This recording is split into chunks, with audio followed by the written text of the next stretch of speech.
महज 100 ग्राम का वजन किस कदर एक सपने को चकनाचूर करने के लिए काफी होता है, ये जरा उससे पूछो जिसे अपना गोल्ड मेडल पेरिस में छोड़कर आना पड़ा। विनेश फोगाट। पूरा देश इस एक रेसलर के लिए दुखी है, मगर अफसोस एक और खबर सामने आई है जिसने इस निराशा को 100 गुना तक बढ़ा दिया है। बताएंगे आपको ये खबर क्या है, साथ ही ये भी बताएंगे कि विनेश का ये सफर कैसा रहा। पर उससे पहले अगर आपने हमारे चैनल को सब्सक्राइब नहीं किया है तो अभी सब्सक्राइब कर लीजिए और बेल आइकन दबाना ना भूलें। नमस्कार, मैं हूं आपके साथ स्नेह श्रेयस। आप देख रहे हैं आई ऑन भारत। विनेश फोगाट की सिल्वर मेडल के लिए की गई अपील को खारिज कर दिया गया है। पेरिस ओलंपिक में फाइनल से पहले विनेश फोगाट ओवरवेट पाई गई थी। उनका वजन 100 ग्राम ज्यादा था। ऐसे में वह 50 किलोग्राम भार वर्ग में डिस्क्वालीफाई कर दी गई थी।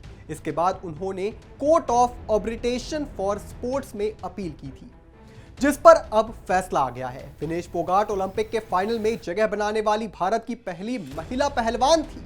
ऐसे में उन्होंने मेडल तो पक्का कर ही लिया था। देश को उनसे गोल्ड मेडल की भी उम्मीद थी।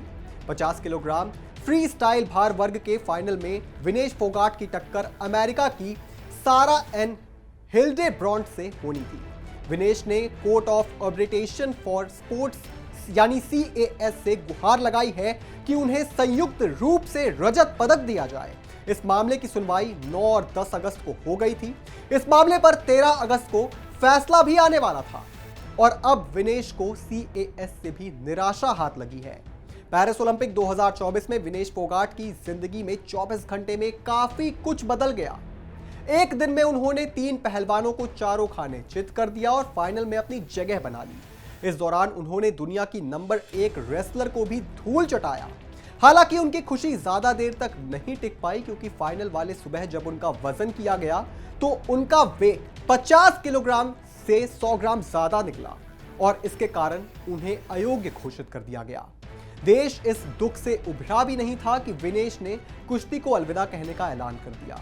जीत की दहलीज से खाली हाथ लौटने की टीस और दर्द विनेश सहन नहीं कर सकी और कुश्ती से हमेशा के लिए दूर होने का फैसला कर लिया।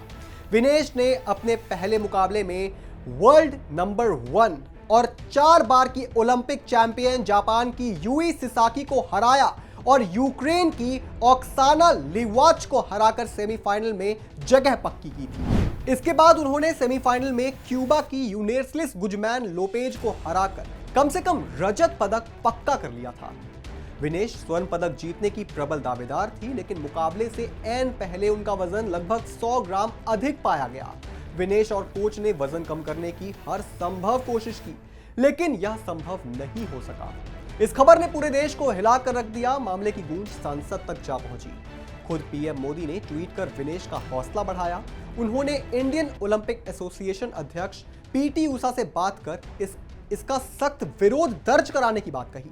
विनेश के साथियों परिजनों ने भी उनका हौसला बढ़ाया और पुरजोर कोशिश की कि वह वापस से अपना कॉन्फिडेंस पा सके। ताऊ महावीर फोगाट ने कहा कि विनेश एक दिन पदक जरूर लेकर आएंगी और वह खुद उसे तैयार करेंगी। लेकिन उधर पेरिस से आई तस्वीर बता रही थी कि विनेश किस कदर निराश हो चुकी है। घुटनों के बीच सिर रखकर बैठी विनेश का हाव भाव बता रहा था कि उनकी क्या मनोदशा चल रही है। भारत की महिला पहलवान विनेश फोगाट पेरिस ओलंपिक 2024 में विपक्षी खिलाड़ियों से लड़कर तो जीत गई, लेकिन किस्मत से हार गई। इसके बाद उन्होंने सिल्वर मेडल के लिए court of arbitration for sports यानी CAS का दरवाजा खटखटाया, लेकिन वहां से भी उन्हें निराशा हाथ लगी। अब विनेश के पास एक अंतिम मौका है। भारत की स्टार महिला पहलवान विनेश फोगाट के पास स्विस फेडरल सुप्रीम कोर्ट में अपील करने का ऑप्शन मौजूद है। इसके लिए IOA से भी पूरा समर्थन मिलने की उम्मीद जताई जा रही है। इस कोर्ट में फैसला बदला भी जा सकता है, लेकिन इसकी संभावना बहुत कम है। खैर, फैसला कुछ भी हो, मगर विनेश फोगाट हमारे देश की आन बान शान थी, हैं और रहेंगी। इस पर आप क्या सोचते हैं, हमें कमेंट करके जरूर बताएं और भी तमाम बड़ी खबरों से जुड़े रहने के लिए आप देखते रहें आई ऑन भारत।